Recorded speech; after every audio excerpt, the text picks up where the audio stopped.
How would you like to do something that would not only be personally rewarding, but rewarding for others as well?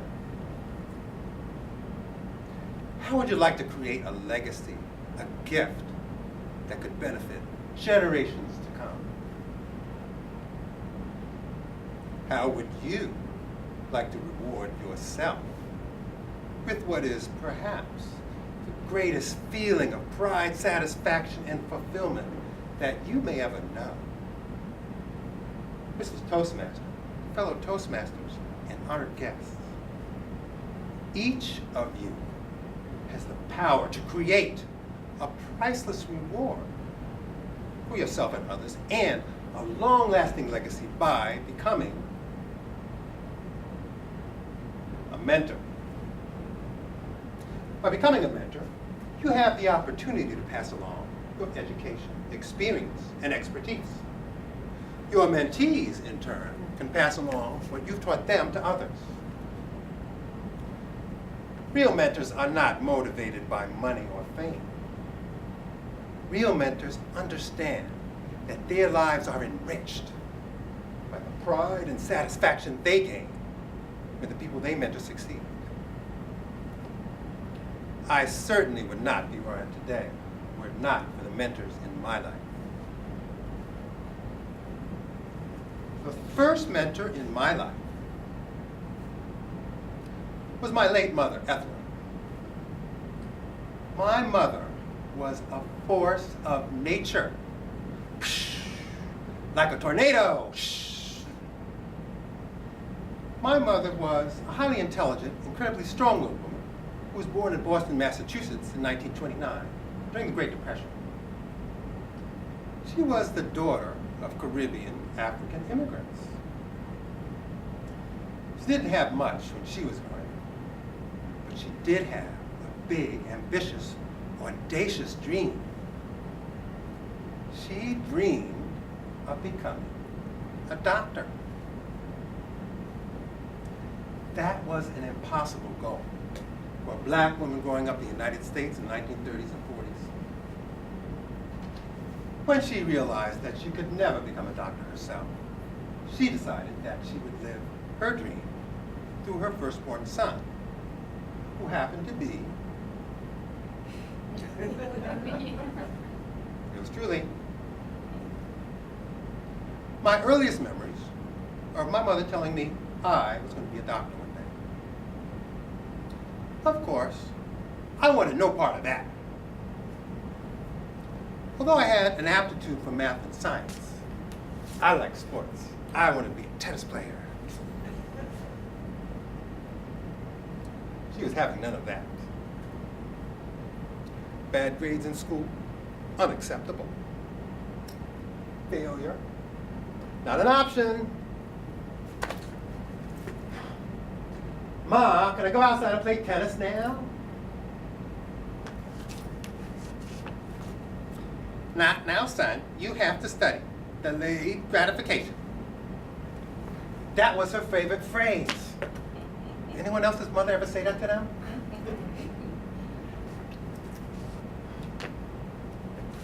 Ma, can I go outside and play with my friends now? Not now. Delayed gratification. Ma, can I watch TV now? We didn't have internet in those days. No. Delayed gratification. Delayed gratification, delayed gratification. When was I gonna get this gratification? When was I gonna get my reward? One day she would say, yeah, right, I would say. After this happy childhood, I went on to college. And I wasn't good enough to be a professional tennis player. I couldn't figure out what else I wanted to do, so I decided I might as well go to medical school. My mother was very happy about that. My grades were good enough to get me into Harvard Medical School. It was not until I finished medical school and began my medical internship training I began to have serious doubts about my career choice. I wandered around the hospital thinking, what am I doing here? I've made a terrible mistake. Did I spend the last 8 years of my life doing what my mother wanted, but not what was right for me?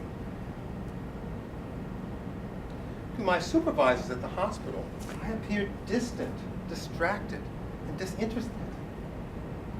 At one point, the chief of medicine summoned me to his office and asked me point blank, "Are you sure you want to be a doctor?" He had a very nasal voice.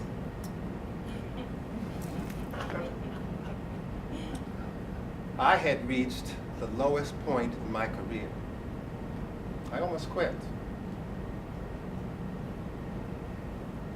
It was at that time that I met the next important mentor in my life,